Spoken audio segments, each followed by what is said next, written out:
येवदा येथील रहिवासी समीरुल्ला खान जागीर खान वय 37 वर्ष हा शेतकरी मंगळवारी सकाळी 8 वाजताच्या सुमारास भागडी रस्त्यावरील नदीतून जात असताना अचानक नदीला पूर आल्याने त्यात तो वाहून गेला। सदर शेतकऱ्याचे शेत नदी पलीकडे असून शेती मशागतीकरिता त्याला या नदीतूनच ये-जा करावी लागते।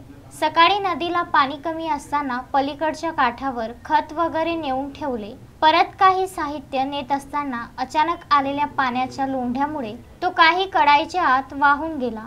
2-3 दिवसापासून पावसाने उसंत घेतल्याने शेती कामांना सुरुवात झाली होती। नदी क्षेत्रात कुठेही पाऊस न होता अचानक नदीला पूर कसा आला त्याची कुठलीही माहिती लोकांना का देण्यात आली नाही असे अनेक प्रश्न जनता विचारत आहे। या नदीवर असलेल्या शहानूर धरणातून पाणी सोडल्याची कुठलीही माहिती तालुका व स्थानिक प्रशासनाकडे सुद्धा नाही याचे आश्चर्य व्यक्त केले जात आहे। या रस्त्यावर पूल नसल्याने याआधी सुद्धा अशा घटना घडल्या आहेत।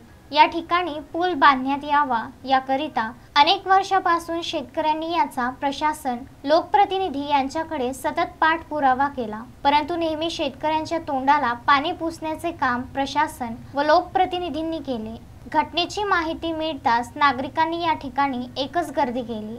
घटनास्थळी येवदा पोलीस ठाण्याचे ठाणेदार आशिष चेसरे व पोलीस कर्मचारी यांनी धाव घेऊन तातडीने शोध पथकाला पाचारण करण्यात आले। या घटनेचा पुढील तपास येवदा पोलीस करीत आहेत। आज येवदा येथील समीरुल्ला खान जागीर खान याचा पुरात वाहून मृत्यू झालेला आहे, तरी 4 तास झाल्यावर बी मृतदेह सापडलेला नाही।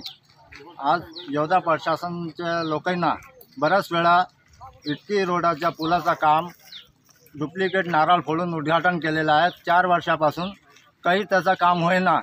आज 4 वर्षात 4 लोकांचा बळी गेलेला आहे, तरी प्रशासनानं या रामेश्वर माकोडे, विदर्भ न्यूज, येवदा।